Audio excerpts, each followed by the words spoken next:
बिस्मिल्लाहिर्रहमानिर्रहीम, अस्सलाम वालेकुम। आप वैसे तो देख रहे हैं free hit, but between free hit and cow corner chronicles with Chandresh Narayanan. Chandresh भाई के बारे में आपको ज़्यादा तो मैं बता दूं, एक बहुत मंझे हुए जर्नलिस्ट, इंडिया के टॉप अखबारात के लिए लिखा, जिसमें हिंदुस्तान टाइम्स है, टाइम्स ऑफ इंडिया है, उसके अलावा मिड डे है, और भी एक्सप्रेस है, और बहुत सारे हैं। उसके अलावा आईसीसी के लिए भी काम किया, उसके अलावा आईपीएल के लिए भी काम किया, और रिसेंटली T10 जो हुआ था उसके लिए भी काम किया, और अभी भी काम कर रहे हैं मुसलसल। तो आज हम जो इंग्लैंड पाकिस्तान की सीरीज है जो 5 अगस्त से शुरू होगी 3 टेस्ट मैचेस की, उस पर बात करेंगे। तो सबसे पहले चंद्रेश भाई, बहुत शुक्रिया आपने ज्वाइन किया। Welcome to free hit. Thanks a lot Asif भाई, थैंक्स अलॉट तनवीर भाई, थैंक्स अलॉट शादाब भाई कि हम एक साथ आ पाए इस प्लेटफॉर्म पे। ये हम दोनों ने बात की थी इसके बारे में आसिफ भाई, और मैं सोच रहा था कि ये परफेक्ट अपॉर्चुनिटी होगा to discuss Pakistan England test series, और एक दो चीज़ें भी हो रही हैं जैसे आईपीएल होने वाला। तो मुझे लगा कि इट्स परफेक्ट अपॉर्चुनिटी। तनवीर भाई से काफ़ी वक्त से कोशिश कर रहा था रब्ता कायम करने के लिए। और शादाब भाई को मैंने जब देखा, मुझे याद है मैंने आपसे पूछा था क्या ये वही शादाब भाई हैं जो टोरंटो में खेले थे 1996 में। तब तो बेबी फेस शादाब भाई आए थे बैटिंग करने के लिए कुंबले के सामने, और मैं उसी दिन उनका मैच देख रहा था। वही मैच मैं हाईलाइट देख रहा था यूट्यूब पे। फिर मैंने आपसे पूछा कि ये वही है, मैं तो नजर में नहीं आ रहा है अभी, बिल्कुल उनका हुलिया ही बदल चुका है। अब बाबा फेस देख रहे हैं आप मेरा। तो फिर शुरू करते हैं। तनवीर अहमद भी हैं, शादाब भी हैं। चंद्रेश भाई, फिर कैसा आपने देखा इंग्लैंड की टीम? देख लिया आपने वेस्ट इंडीज के खिलाफ, पूरी एक बड़ी कॉम्पैक्ट किस्म की बॉलिंग है, बैटिंग जरा सी वीक लगी। अगर पाकिस्तान की बैटिंग को हम आई थिंक आसिफ भाई, मैं एज एन आउटसाइडर जब मैं देखता हूँ, I think if anybody can beat this England team at this moment, I think Pakistan कर सकते हैं, बिकॉज उनके पास गेंदबाजी है। I think it's a competition between the two batting lineups more than anything else. I think if Pakistan's batting survive कर जाता है English bowling को, तो I think this Pakistan team can beat England. But it's important that Pakistan की batting इस पे they are able to stand up to English bowling. And अभी मतलब मैं तनवीर भाई और शादाब भाई से सुनना चाहूँगा उनकी क्या राय है about this Pakistan batting lineup against England की बॉलिंग लाइनअप। बिकॉज पाकिस्तान की बॉलिंग में ऐसे कोई कमी नहीं है, because they also have Yasir Shah, और यासिर शाह एक प्लस पॉइंट हो सकते हैं अजहर अली के लिए। But I think that this Pakistan batting वो किस तरह से परफॉर्म करती है इंग्लिश बॉलिंग के सामने, ये देखना बहुत जरूरी है। जी, शादाब भाई बैटिंग पे कर लेंगे, तनवीर बॉलिंग के हवाले से बताएंगे। वैसे दोनों हवाले से बता सकते हैं, लेकिन शादाब बैटिंग अगर देखें तो शान मसूद, आबिद अली, अजहर अली, असद शफीक, उनके साथ फिर और भी प्लेयर्स हैं हमारे, बाबर आजम ऑफ कोर्स। तो ये हमारी बैटिंग लाइनअप है। इनका एक्सपीरियंस आपको पता है, रिसेंटली कैसा खेल रहे हैं, तो वो जरा उसके बारे में बताइए। देखिए, बिल्कुल चंद्रेश भाई, आपको भी पता है, सबको पता है कि इंग्लैंड की कंडीशन के अंदर बैटिंग हमेशा स्ट्रगल करती रही है, और आजकल के T20 फॉर्मेट के बाद प्लेयर बहुत एग्रेसिव हो गए। आपको पता है स्ट्राइक रेट बहुत ज्यादा काउंट करने लगा, टेस्ट मैच में भी रिजल्ट आने लगे, रिजल्ट ओरिएंटेड क्रिकेट हो रही है। जिस तरह आप देख सकें इंग्लैंड के अंदर भी हमने पहले, आप कितने टेक्निकली साउंड प्लेयर हुआ करते थे, अब आप देखें जिस किस्म का ओपनिंग प्लेयर है, आपको पता है कि बड़े एग्रेसिव है, टेक्निकली इतने साउंड नजर नहीं आ रहे इंग्लैंड के ओपनर्स भी। बैटिंग उनकी जो है, हमारे यहाँ जो थोड़ा इशू है वो ओपनर्स का रहता है। जो अभी जो रिसेंटली आपके पास जो ओपनर्स हैं, ऑब्वियसली बात उनका इंग्लैंड के अंदर कोई एक्सपीरियंस नहीं है ऐसा, सिवाय शान मसूद के। वो भी उन्होंने लीग क्रिकेट खेली हुई है, और उन्होंने स्पेशली इंग्लैंड के अंदर उन्होंने एक प्राइवेट कोच हायर किया था, थोड़ा बहुत उसका एक्सपीरियंस है, और साइड मैच में वो थोड़ा बहुत बेहतर खेल रहे हैं। लेकिन जब कॉन्टेस्ट स्टार्ट होगा टेस्ट मैच का, उसको देखना है कि उस तरह वो किस तरह हैंडल करते हैं, क्योंकि आपको पता है इंग्लैंड की बॉलिंग इंग्लैंड के अंदर बहुत खतरनाक है। एंडरसन हो गए, आपको पता है ब्रॉड बहुत एक्स्ट्राऑर्डिनरी हैं। मेरा सवाल सिर्फ यही था कि उनको काउंटर करने के लिए आप बैटिंग ऑर्डर क्या खिला रहे हो। मेरी सजेशन यही थी कि एक आप left handed batsman middle order में डालें, फवाद आलम, क्योंकि वहां पे अवेलेबल है। I don't know team management क्या डिसाइड करती है, क्योंकि फवाद आलम के होने से ऑब्वियसली बात है लाइन और लेंथ बॉलर की चेंज हो जाती है, लेफ्ट और राइट का कॉम्बिनेशन आपको पता है। ये डिपेंड करता है कि बैटिंग ऑर्डर क्या खिला रहे हैं, क्योंकि अगर एक छठा बैट्समैन भी खिलाते हैं तो फिर आपको पता है बॉलिंग आप अपनी वीक करोगे। तो ये सारी चीजें देखनी है।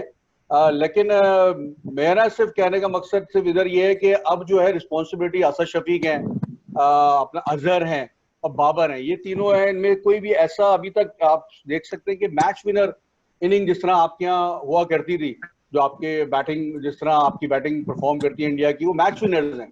तो हमारे यहाँ वो चीज मिसिंग है। अब इनको रिस्पॉन्सिबिलिटी लेनी पड़ेगी, इनको वो इनिंग्स खेलनी पड़ेगी जो आपको मैच देता है। अदरवाइज आपको पता है कि इंग्लैंड में इंग्लैंड को हराना आसान नहीं होता। और तनवीर भाई आपसे आपसे जानना चाहूंगा, ये इनकी जो गेंदबाजी है आपकी पाकिस्तान की, शाहीन अफरीदी, नसीम शाह, मोहम्मद अब्बास और यासिर शाह, क्या ये आपका बॉलिंग अटैक होगा पहले टेस्ट मैच के लिए? देखिए, मैंने अपने ट्विटर पे भी अभी थोड़ी देर पहले अपनी जो 11 है वो मैंने डाली है। उसमें मेरी उस 11 में मोहम्मद अब्बास नहीं है मेरी टीम के अंदर, क्योंकि अब्बास ये मेरी अपनी सोच है। देखिए, उसकी वजह ये है क्योंकि अब्बास जो है पिछली सीरीज में इतना अच्छा उसने परफॉर्म नहीं किया, वो थोड़ा स्ट्रगल कर रहा था। हो सकता है शायद उसको मिसबाह या कप्तान जो है उसको चांस दे दे, क्योंकि वो काउंटी क्रिकेट खेला है, वहां पे अच्छी परफॉर्मेंस दी है। लेकिन रिसेंटली जो अगर आप परफॉर्मेंस देखें, सोहेल खान की बेस्ट परफॉर्मेंस है वहां पे। जितने भी फास्ट बॉलर्स गए हैं, आई थिंक 2 से 3 दफा वो 5 आउट कर सका है, तो उससे अच्छी परफॉर्मेंस कोई नहीं है, उससे अच्छी लाइन लेंथ पे कोई गेंद नहीं कर रहा। बेशक उसने अपने लड़कों के अगेंस्ट परफॉर्म किया है, ये अपॉर्चुनिटी दूसरे बॉलर्स के पास भी थी कि अपने लड़कों को ही आउट करना था, लेकिन वो नहीं कर सके। सोहेल खान कंडीशन बड़े अच्छे तरीके से यूटिलाइज कर रहा है। अगर आप ये समझते हैं कि जो लड़का वहां पे अच्छा परफॉर्म कर रहा है तो उसको क्यों नहीं चांस देना चाहिए, तो सोहेल खान मेरी टीम में बनता है, शाहीन अफरीदी बनता है, और नसीम शाह ने अभी लास्ट टेस्ट मैच में फिर उसने 5 आउट भी किए थे, ये ऑप्शन बनते हैं। उसके साथ यासिर शाह का ऑप्शन भी बनता है। मुझे समझ नहीं आती, कुछ लोग कहते हैं कि शादाब को डाले यासिर की जगह या 2-2 स्पिनर डाले, वो मुझे नहीं पता किस वजह से कह रहे हैं। हर किसी की जो बातें होती हैं उनकी अपनी सोच के हिसाब से होती है। जितनी भी सीरीज पाकिस्तान खेला है, हमारे बैट्समैनों ने मुश्किल डाली है बॉलर्स को, इतनी आसानी से आउट नहीं हुए। तो ये आप कह सकते हैं कि पाकिस्तान की जो बैटिंग लाइनअप है वो टफ टाइम दे सकती है इनके बॉलर्स को। नसीम शाह और शाहीन शाह अफरीदी, ये 2 ऐसे बॉलर्स हैं जो अभी तक इंग्लैंड में टेस्ट मैच क्रिकेट नहीं खेले हैं। सोहेल खान खेले थे, सोहेल खान ने परफॉर्मेंस भी बेहतर दी थी, लेकिन उनके बारे में उस वक्त के कोच ने ये कहा था कि तीसरे स्पेल में आके सोहेल खान जरा थक जाते हैं। तो अब देखना होगा वो क्या करेंगे। 9 टेस्ट मैचेस में 27 आउट किए हुए हैं सोहेल खान ने। और एक और सोहेल खान के बारे में, पाकिस्तान के एक बड़े मुस्तनद कोच हैं सबी अजहर, जो अब पीसीबी का हिस्सा नहीं है, उन्होंने ये कहा कि सोहेल खान पाकिस्तान का जिमी एंडरसन साबित हो सकता है। तो उनसे मैंने पूछा था तो उन्होंने कहा ये आगे गेंद करता है, वही चीज की जरूरत है। तो ये हमारी जो बॉलिंग का शेप है वो अगर हम वेस्ट इंडीज से कंपेयर करें तो उसका कोई मुकाबला नहीं है। और अगर इंग्लैंड वेस्ट इंडीज सीरीज देखें तो वहां स्पिनर्स को इतना ज्यादा किरदार मिला नहीं। एक दफा आपने रॉस्टन चेस को देखा, टॉम बेस्ट को तो आखिरी टेस्ट में तो आखिरी इनिंग में तो बॉलिंग ही नहीं मिली। तो ये भी देखना होगा कि स्पिनर्स को वहां कैसे खिलाया जाता है। और आई थिंक मैं जानना चाहता हूँ आप लोगों से कि कप्तानी का कितना बड़ा रोल होगा, बिकॉज अजहर अली के लिए भी ये बहुत इंपॉर्टेंट सीरीज है एज अ कैप्टन, और दूसरे तरफ जो रूट भी है जो सीरीज जीते हैं, बट कॉन्स्टेंटली उनके ऊपर भी एक स्क्रूटिनी बना रहता है। How crucial will the captaincy भी आपके हिसाब से, तनवीर भाई? देखिए, अजहर अली के ऊपर प्रेशर तो होगा, क्योंकि जिस तरह मैंने एक बात बोली थी कि उसको वो खेला तो है इंग्लैंड में, लेकिन वैसी परफॉर्मेंसेस वो अभी दे नहीं पाया। कुछ लास्ट सीरीज में भी वैसी परफॉर्मेंसेस नहीं थी, प्रेशर तो आता है। देखिए, कप्तान अगर परफॉर्म नहीं करेगा ना अच्छा, तो वो फील्ड में आके भी वो फिर उसको मुश्किलात होती है। फिर बॉलर्स को एक अच्छे टाइम पे वो फिर यूटिलाइज नहीं कर सकता, फिर उसका माइंड भी नहीं चल रहा होता, क्योंकि वैसे ही वो खुद भी अपसेट होता है कि मेरी परफॉर्मेंसेस नहीं है। जब आप खुद परफॉर्म नहीं करते तो फिर आप मेंटली फिजिकली गिरे हुए होते हैं, फिर आप दूसरों को भी उठा नहीं सकते क्योंकि अपनी परफॉर्मेंस नहीं होती है। तो अच्छा और स्ट्रॉन्ग तगड़ा कप्तान वही होता है कि जिसकी अपनी परफॉर्मेंस भी नहीं होती, तो वो लड़कों को किस तरीके से यूटिलाइज करता है। देखिए, जब आप बाहर जाके क्रिकेट खेलते हैं तो मीडिया आपके पीछे होता है, इसमें कोई शक नहीं है। अगर आप और मेंटली फिजिकली गिरते हैं तो फिर आपकी टीम की जो परफॉर्मेंसेज है वो इतनी अच्छी नहीं होंगी। तो अब देखना ये है कि अजहर अली किस तरीके से चलते हैं, कैसी परफॉर्मेंस देते हैं। ये उनको खुद भी पता है कि मेरी परफॉर्मेंसेज इतनी अच्छी नहीं है। अब देखते ये कि देखिए, आपकी टीम की परफॉर्मेंस के अंदर आपकी जो टीम सिलेक्शन है 11 लड़कों की, वो बड़ी इंपॉर्टेंट होती है। आपने किन लड़कों को खिलाना है, किन को नहीं खिलाना है। अब आप ये समझते हैं कि जिसकी परफॉर्मेंस प्रैक्टिस मैचेस में नहीं हुई आप उनको भी जबरदस्ती खिलाएंगे, तो फिर आपकी टीम की जो परफॉर्मेंसेज है वो अच्छी नहीं होगी। मेरे ख्याल में टफ सीरीज होती है इंग्लैंड की, और जैसी परफॉर्मेंसेज इनके बॉलर्स इंग्लैंड के दे रहे हैं, या आपने देखा पहला वेस्टइंडीज का जो मैच हारे, उसके बाद जब उन्होंने कमबैक किया है, बेन स्टोक्स की आप परफॉर्मेंस देखें, बर्न्स की आप देख लें, सिबली की आप देख सकते हैं, इन्होंने जैसी परफॉर्मेंसेज की है, तो मेरे ख्याल में पाकिस्तान के लिए थोड़ा सा मुश्किल हो सकता है, क्योंकि वो पहला भी टेस्ट मैच खेलेंगे इतने अरसे के बाद, तो स्ट्रगल तो करेगा पाकिस्तान। अच्छा, शादाब पे जाने से पहले मैं अजहर की परफॉर्मेंस दे दूं आपको। आखिरी 5 मैचों में जो है, आखिरी 5 में से 3 टेस्ट मैच उन्होंने पाकिस्तान में खेले हैं, उसमें 1 सेंचुरी है, बाकी उनके स्कोर अंडर 50 है, अंडर 40 हैं।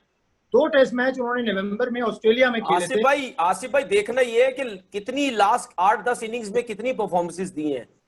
जी मैं वही बता रहा हूँ। आखिरी 5 टेस्ट मैचेस में से 3 उन्होंने पाकिस्तान में खेले हैं, 2 श्रीलंका और 1 बांग्लादेश से। उसमें एक 118 है, एक 0 है, एक 34 है और एक 36 है। उसके अलावा जो 2 वो ऑस्ट्रेलिया में खेले हैं निस्बतन टफ कंडीशंस में, 2 मैचेस, उनमें उनकी परफॉर्मेंस है, एक मैच में दोनों इनिंग्स में 9 रन और एक मैच में एक इनिंग में 39 और एक इनिंग में 50। तो टफ कंडीशंस में जरा मुश्किल हुई है अजहर को पिछले तकरीबन आप कह लें 8-1 महीने में। देखिए यही मेरे ख्याल में यही सब चीजें देखते हुए आपको याद होगा कि यूनुस खान ने अपने एक बयान में एक चीज बात बोली थी कि मैं अजहर अली को और मैं असद शफीक को जो मेंटली स्ट्रॉन्ग करना चाहता हूँ, क्योंकि उनकी परफॉर्मेंसेस लास्ट टेस्ट मैचेस में इतनी अच्छी नहीं है, तो जिसपे मैंने ये बात की थी कि अगर इनको भी अगर स्ट्रॉन्ग करना है तो जूनियर्स है वो कहाँ जाएंगे, खुद ही इन लोगों ने अपने आप को स्ट्रॉन्ग करना है, क्योंकि इन्होंने इतना अरसा क्रिकेट खेल ली है। अब इनको किसी की इतनी जरूरत नहीं होनी चाहिए कि हम फिजिकली गिर गए हैं, हम मेंटली गिर गए हैं, खुद बेहतर करने की जरूरत है। अब यहाँ पे पता चलेगा, ये शादाब से आप पूछिएगा कि यूनुस खान को जो एक्सपीरियंस है बैटिंग की तरफ, प्लेयर्स किस तरीके से चलते हैं, ये अब यूनुस खान का रोल बड़ा नजर आएगा हमें। शादाब अजहर हैं, अजहर के अलावा असद हैं, उनके अलावा शान हैं, बाबर हैं, इनकी परफॉर्मेंस भी आपके सामने है जो रिसेंट है, तो उसके बाद अब इंग्लिश अटैक के सामने। देखिए आपकी परफॉर्मेंस जितनी अच्छी हो जितनी बुरी हो, आपको पता है इंग्लैंड की कंडीशन हमेशा बैटिंग के लिए बहुत डिफिकल्ट रही है। अभी मुझे एक बात की तनवीर जो बात कर रहे थे कि यूनुस ने बोला कि वो मेंटली स्ट्रॉन्ग करेंगे, तो मुझे इस बात पे हंसी इस बात पे आ रही है कि ये सारा प्रोसेस नीचे से होता है। अगर आपको लगता है कि प्लेयर मेंटली स्ट्रॉन्ग नहीं है तो उनको टीम में नहीं होना चाहिए। अगर आपको लगता है कि सोहेल खान जी सेकंड इनिंग के अंदर बॉल नहीं कर पाते तो उनको टीम के अंदर नहीं होना चाहिए। ये सिस्टम का फेलियर है। आप जब इंग्लैंड जाते हो, किसी टूर पे जाते हो, तो आपका एक ही मकसद होता है, वो प्लेयर्स चूज करते हो। और इस टूर पे तो मजाक ही हो सकता है कि आपके पास 29-30 लड़के हैं, अगर आप 30 लड़के भी बेस्ट नहीं निकाल सके हो, उसमें से प्लेइंग 11 बेस्ट नहीं निकाल सकते, उसमें भी आप खामियां निकाल रहे हो, तो फिर ये सवाल उठता है सिस्टम पे। तो इस पे तो मैं बात नहीं करूंगा, आपका सिस्टम मजाक बन के रह गया आपका, तो ये इससे मजाक ही हो सकता है कि अगर आप बोलो कोई मेंटली स्ट्रॉन्ग नहीं है, कोई फिजिकली स्ट्रॉन्ग नहीं है, कोई सेकंड इनिंग में, तो ये मजाक पाकिस्तान टीम के अंदर ही हो सकता है। अभी जो सबसे बड़ा सवाल ये है कि जो आपकी एक कोचिंग 11 वहां पे पहुंची हुई है वो किस तरह वर्क करती है, ये सबसे बड़ा सवाल ये है। मैं पहले आपको बोल रहा हूँ कि अभी जो आप टीम सिलेक्शन है, टीम सिलेक्शन मोस्ट इंपॉर्टेंट है। फवाद आलम का मैं इसलिए कह रहा हूँ, लेफ्ट हैंडेड आपकी रिक्वायरमेंट होती है बीच में बॉलिंग को काउंटर करने के लिए। आप बॉलिंग को काउंटर करोगे ना इनकी, अगर एक ही राइट हैंडेड आपके मुसलसल आते रहे उनकी, अगर उनकी लाइन और लेंथ बन गई तो जितना बड़ा प्लेयर हो, जितने 200 रन किए हो, वो उधर स्ट्रगल ही करता आपको नजर आएगा। तो उसको काउंटर करने के लिए आपका पूरा पैकेज होना चाहिए। तो उस पैकेज की बात कर रहा हूँ कि उसकी सिलेक्शन क्या होगी। आप अगर 6 बैट्समैन से जाते हो तो आप अपनी बॉलिंग वीक करते हो। जो आपका मेन वेपन है जिसमें पाकिस्तान टेस्ट मैचेस जीतता रहा है, आप उस वेपन को वीक करोगे। ठीक है, उस वेपन को वीक किस तरह, वो ऑलरेडी वीक है। आपके जो दोनों जो प्लेइंग 11 में जो कंफर्म प्लेयर है, आप शहनशाह को ले लो, आप वसीम को ले लो, ये कंफर्म प्लेयर है। इन दोनों का एक्सपीरियंस इंग्लैंड के अंदर नहीं है। तो आपको पता है लाइन और तनवीर बेहतर बताएंगे कि इंग्लैंड में लाइन और लेंथ बहुत डिफरेंट हो जाती है एज कम्पेयर आप सब कॉन्टिनेंट में जब बॉलिंग कर रहे हो, तो वो किस तरह उसको हैंडल करेंगे, वो भी इस बायो सिक्योर माहौल में जो आईसीसी ने नए रूल दिए बगैर थूक लगाए, क्योंकि हम थूक लगा के ज्यादा अच्छा बॉल करते थे, तो अब बगैर थूक लगाए किस तरह बॉल करेंगे। फिर आपके पास जो है ना एक मैच विनर है बॉलर, वो है यासिर शाह। आप उसको किस तरह यूटिलाइज करोगे और आपके बॉलर जितने भी इस वक्त बॉलिंग आपके पास, आप अगर इनका स्टैट्स निकालोगे तो इस सेकंड इनिंग में सारे बॉलर स्ट्रगल करते रहे। तो आपके पास सेकंड इनिंग में एक ही वेपन है, वो है यासिर शाह। अब आप जो बात अभी प्लेइंग 11 की बात कर रहे हैं, उसमें ये है कि जो बात हो रही है कि अपना शादाब को या फहीम को, तो मैं डेफिनेटली मेरे जहन में ये है कि आपका जो कोचिंग पैनल है वो दोनों बैट्समैन है। आपके यूनुस खान भी इधर प्रॉब्लम होगी अगर बैटिंग परफॉर्म नहीं करेगी, आपके हेड कोच को भी प्रॉब्लम होगी अगर आपकी बैटिंग परफॉर्म नहीं करेगी। तो डेफिनेटली एक बैटिंग ऑलराउंडर के तौर पे डालना चाह रहे हैं शादाब को या फहीम को। जो बात तनवीर कर रहे हैं कि आपकी करंट फॉर्म क्या है, वो बड़ी इंपॉर्टेंट है। तो मैं यही कह रहा हूँ कि जो कप्तान स्ट्रांग होगा, जो कप्तान खुद परफॉर्म करता है, या वो स्ट्रांग होगा, वो स्ट्रांग उस सूरत में होता है या तो वो खुद परफॉर्म कर रहा हो या वो अपनी टीम को जिता रहा हो। अगर आपका कप्तान दोनों जगह वीक है तो फिर वो कोच जो कहेगा वही करेगा। तो ये देखना बहुत जरूरी है कि आपकी प्लेइंग 11 क्या खेल रही है। वो फिर उसके बाद फिर हम डिबेट कर सकेंगे कि यार आगे होना क्या है। तो वो मेरे लिए सिर्फ हंसने वाली बात यही है कि अगर हम इसी किस्म के एक्सक्यूज देते रहे कि यार वो सेकंड में बॉल अच्छी नहीं करता या वो टेक्निकली साउंड नहीं है, तो फिर ये आपका सिस्टम का फेलियर है। वो नहीं, बट मिसबाह हैं इंग्लैंड में, यूरोस की परफॉर्मेंस में आप टेस्ट मैच जीते हैं। चंद्रेश, आपका क्या कहना है इन दोनों के होने से पाकिस्तान की? सर अब उन्होंने खेलना नहीं है, वो कोचिंग में, वो दोनों खेलेंगे नहीं अब। नहीं, बात लेकिन बिल्कुल सही। जी चंद्रेश, मैं ये सोच रहा था कि इतने बड़े सुपरस्टार जैसे कोचिंग 11 जैसे शादाब भाई ने कहा उनको, ये प्रॉब्लम मेरे ख्याल से होगा नहीं, because I don't think Azhar Ali उस तरह के एक पर्सनालिटी है जैसे मिसबाह खुद थे। मिसबाह के साथ अगर इस तरह का कोचिंग लाइनअप होता तो फिर अलग होता, बिकॉज मिसबाह का एक अलग कद है और अजहर अली उस कद के नहीं है जो मिसबाह खुद थे जब वो खुद कप्तान थे। तो आई थिंक दैट वो मैनेजमेंट हो जाएगा। और आप तनवीर भाई बिल्कुल सही कह रहे हैं कि अगर मिसबाह और ये कोचिंग जो टीम है वो इन पर भारी पड़ा तो उनका इंडिविजुअलिटी जो है, उनका इंडिविजुअल सोच वो आना जरूरी है फील्ड पे। बिकॉज वही होगा जो जैसे जावेद भाई वो ड्रेसिंग रूम से बता रहे थे कराची में 2004 में कि यहाँ पे शॉट मारो, वहां पे शॉट मारो, वो वही बात बाद में रिपीट हो जाएगा। बट मिसबाह भी उस तरह के पर्सनालिटी नहीं है। बट पर्सनालिटी क्लैशेस जो बाकी जो कोचेस हैं, मुझे वो ज्यादा सुपरस्टार जैसे मुश्ताक अहमद हो, वकार यूनिस हो, आप लोग सब खेले हैं, शादाब भाई और तनवीर भाई उनको अच्छी तरह से जानते हैं, वो कैसे जेल करते हैं इस टीम के, because they are equally part of this management. वो ज्यादा इंपॉर्टेंट, बिकॉज मिसबाह उस तरह के पर्सनालिटी मुझे लगते नहीं है कि वो ओवरबेयरिंग हो सकते हैं इस पे।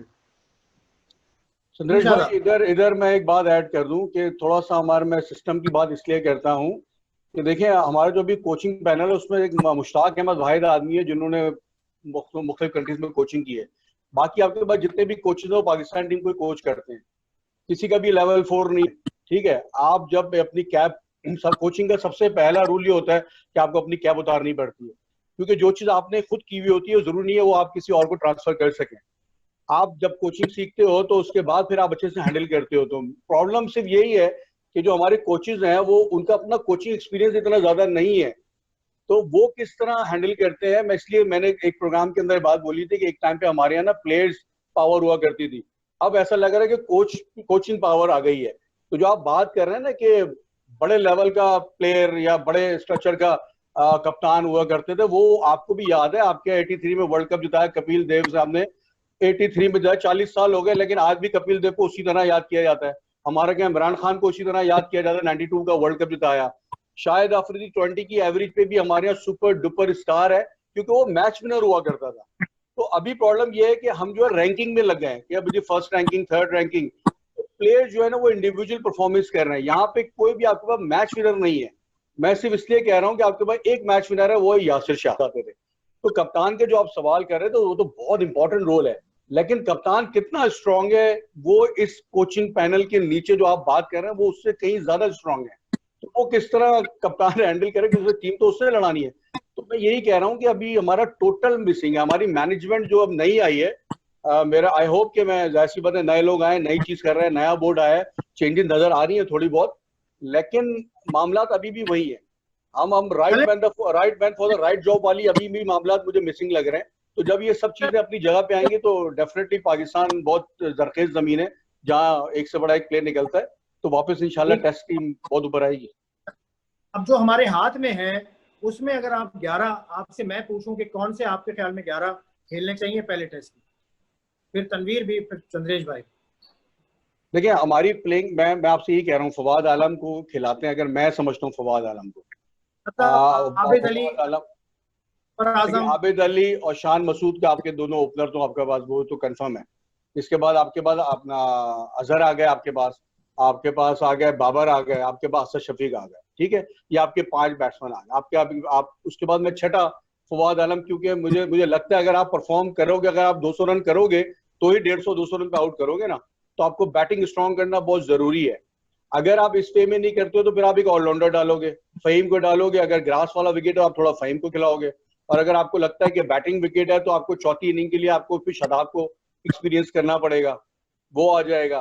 तो ये डिपेंड करता है कि विकेट कैसा है। मैं अभी से आपको बता दूं, प्लेइंग 11 मेरी प्लेइंग 11 में सिर्फ फवाद आलम या फहीम अशरफ या शादाब की एक चेंजेस है, बाकी 10 सबके एक ही है, मेरी भी वही है ऑलमोस्ट।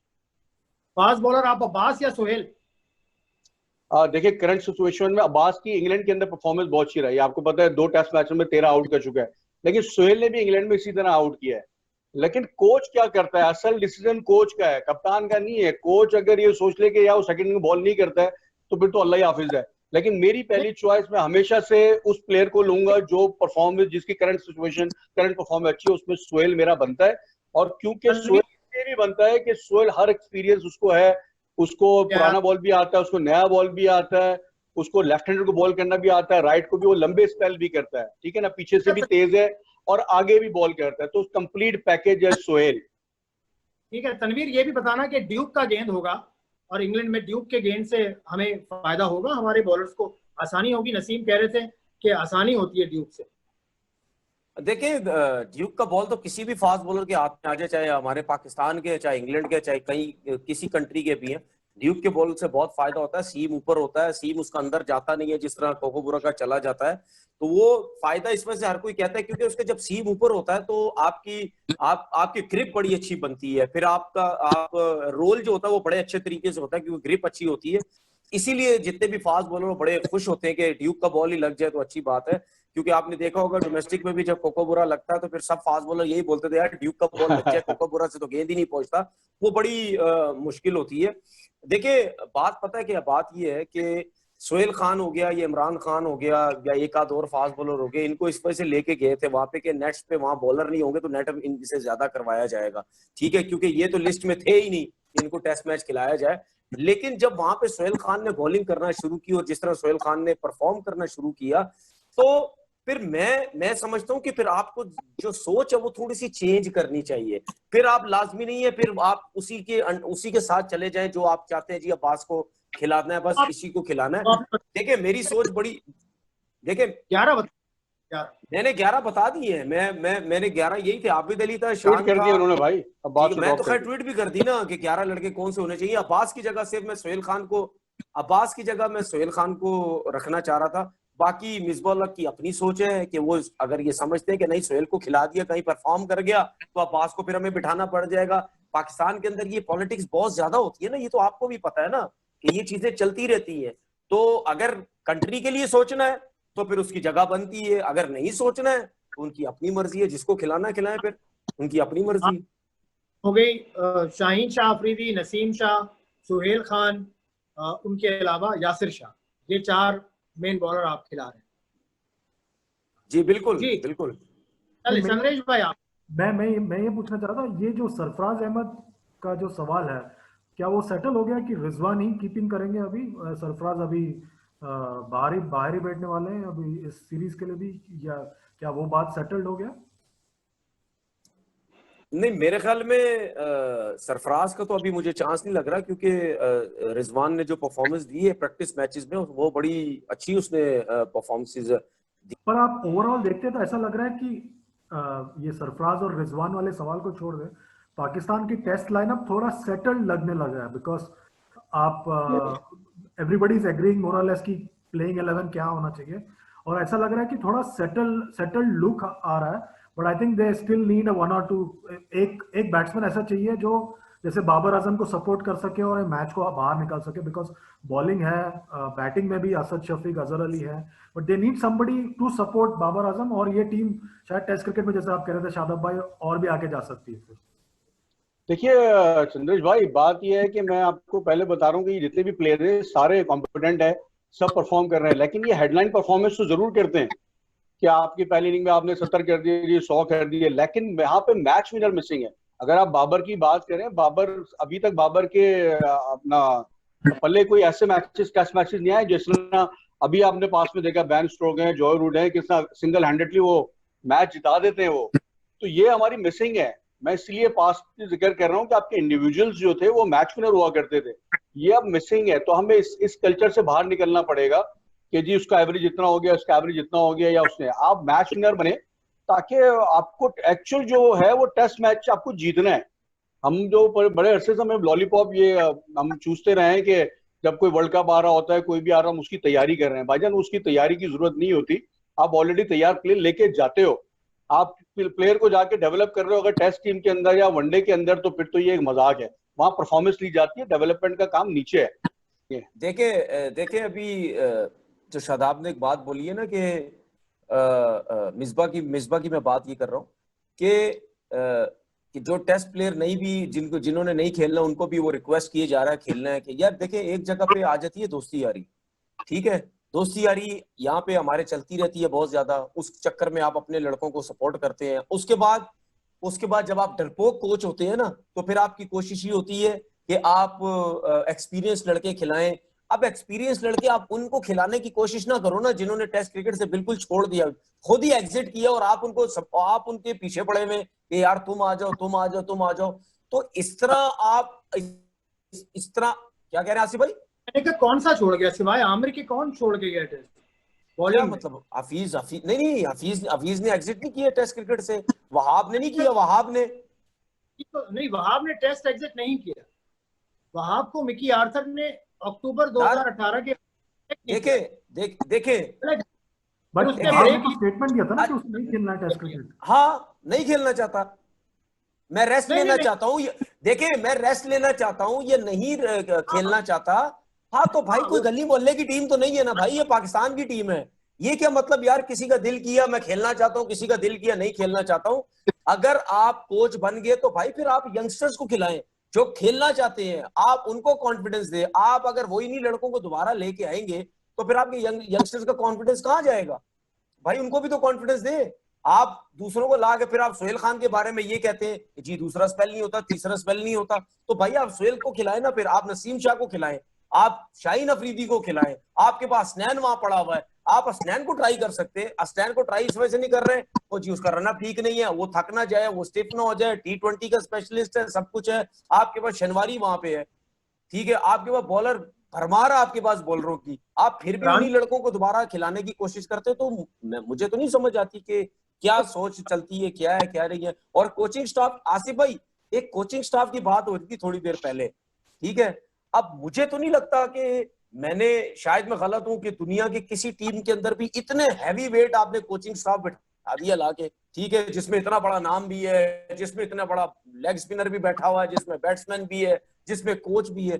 भाई जब आप इतना बड़ा कोचिंग स्टाफ लेके बैठोगे तो फिर आप किस की सुनोगे?